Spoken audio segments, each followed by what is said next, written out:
Baik, Assalamualaikum warahmatullahi wabarakatuh. Alhamdulillahirrabbilalamin. Assalatu wassalamu ala asrafil anbiya wal mursalin Sayyidina wa maulana Muhammadin wa ala alihi wa sahbihi ajmain. Amma ba'du. Bagaimana kabarnya teman-teman YouTube? Semoga dalam keadaan sehat selalu. Pada kesempatan kali ini perkenalkan saya Kelvin Lutfi Permana, mahasiswa Pendidikan Fisika Sekolah Tinggi Keguruan dan Ilmu Pendidikan Al-Hikmah Surabaya. Hari ini saya akan menyampaikan tentang mata kuliah model pembelajaran, yakni lebih tepatnya model pembelajaran kreatif, model pembelajaran kreatif. Kita lanjut slide berikutnya. Nah, dalam model pembelajaran kreatif ini nanti yang akan kita pelajari bersama-sama yaitu definisi, kemudian manfaat, langkah-langkah atau yang lebih dikenal dengan sintaks, kemudian kelebihan dan kekurangan. Kita lanjut. Nah, definisi dari pembelajaran kreatif adalah pembelajaran yang menekankan bagaimana guru atau tutor memfasilitasi kegiatan belajar sehingga suasana belajar menjadi kondusif dan nyaman. Kemudian ada yang menyebutkan pembelajaran kreatif adalah proses belajar yang berlangsung seumur hidup pada setiap orang yang memperlihatkan perubahan perilaku ke arah yang lebih baik secara kognitif, afektif, dan psikomotorik. Jadi di sini definisi ada dua ya, menyangkut ke guru itu sendiri dan menyangkut ke individu pembelajar. Nah, sebagai guru untuk melaksanakan metode ini adalah dengan menerapkan sekreatif mungkin, sekondusif mungkin, senyaman mungkin sehingga siswa ini untuk belajar tidak merasa ditekan.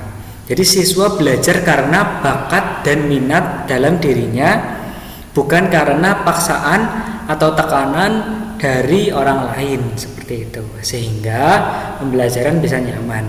Kemudian dari yang kedua, definisi setiap individu yang belajar, bahwa untuk belajar seseorang tidak dibatasi. Intinya kreatif kan membebaskan sesuatu ide supaya tertuang. Nah, dalam hal ini ide untuk belajar itu baik secara kognitif, kita tahu bahwa kognitif itu pengetahuan kita gitu. Misal kita belajar dengan apapun, dengan metode kreatif ini, yang penting secara kognitif jauh lebih baik dari sebelumnya. Kemudian secara afektif, secara sikap kita tahu bahwa dengan membebaskan pikiran ini untuk terbuka, maka kedepannya sifat menjadi lebih baik. Kemudian dari segi psikomotorik atau keterampilan, dengan membebaskan kita untuk memilih apapun sehingga keterampilan kita dapat terasah dan menjadi lebih baik dari sebelumnya. Kemudian untuk manfaat, yang pertama adalah membantu siswa dalam memahami suatu pokok bahasan. Penting ya, karena ketika kita menggunakan pembelajaran kreatif ini, artinya siswa dapat memahami lebih mendalam mengenai materi pokok. Misal, dengan kita membebaskan siswa untuk berpikir sekreatif mungkin, sehingga pada materi yang diajarkan akan menghasilkan sebuah output yang signifikan. Karena siswa tidak harus terpaku dengan A, terpaku dengan B, terpaku dengan peraturan C. Kemudian yang kedua, mengembangkan kreativitas dan dapat memaksimalkan hasil belajar siswa dalam proses belajar mengajar. Jadi karena kebebasan itu, sehingga siswa dapat menerima semua informasi yang dia cari. Kita lanjut. Kemudian ada sintaks atau langkah-langkah. Nah, langkah-langkah dalam membuat model pembelajaran kreatif ini ya. Yang pertama adalah menyiapkan tujuan dan mempersiapkan siswa. Kita harus tahu tujuan kita untuk pembelajaran kreatif ini apa gitu. Misal ingin mengembangkan kognitif yang lebih tinggi atau lebih baik dari sebelumnya. Nah, kemudian kita harus mempersiapkan siswa. Tanpa ada siswa, metode pembelajaran apapun tidak akan berhasil. Kemudian yang kedua, mendemonstrasikan pengetahuan dan keterampilan. Karena kreatif kan hanya ada di pikiran, maka kita harus mendemonstrasikan atau mempraktekkan sehingga menjadi lebih jelas pembelajaran ini mau kemana dan seperti apa. Kemudian yang ketiga, membimbing pelatihan pada siswa.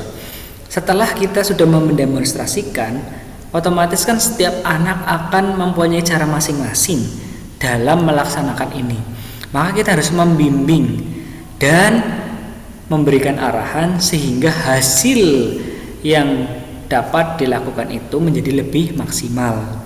Dalam hal ini hasil itu adalah belajar.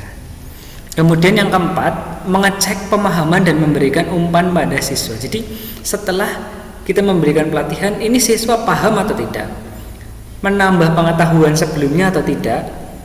Kemudian kita cek pemahamannya dan memberikan umpan kepada siswa.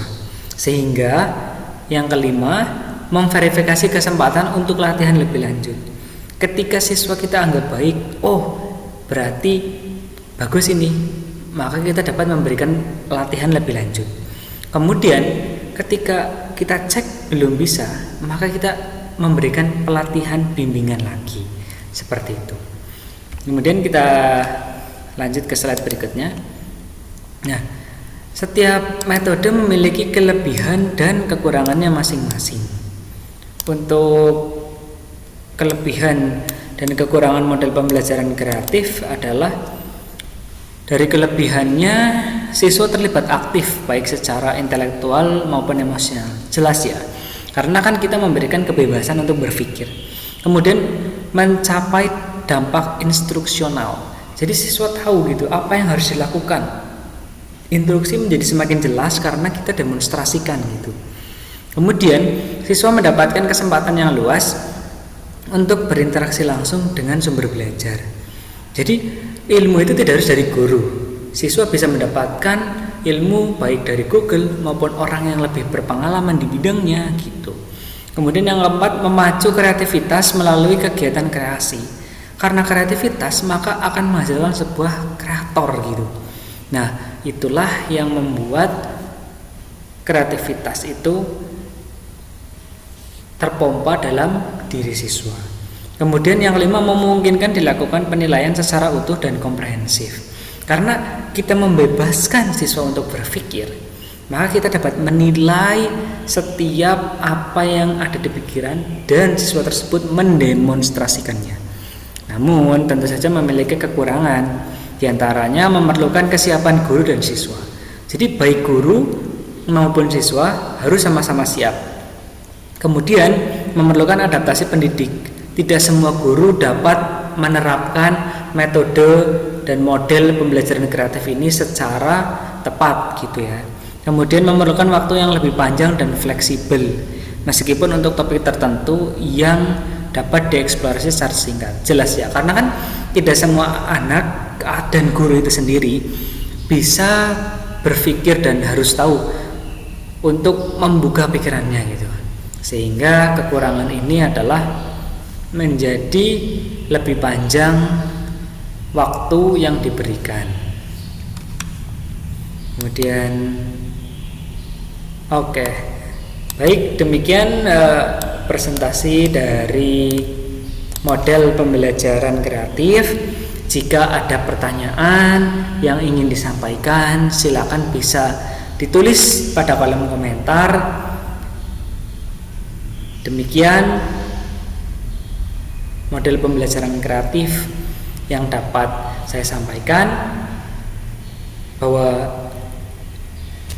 Aristoteles itu pernah mengatakan belajar itu adalah terus mencoba, terus bertanya, dan terus melakukan apa yang kita suka.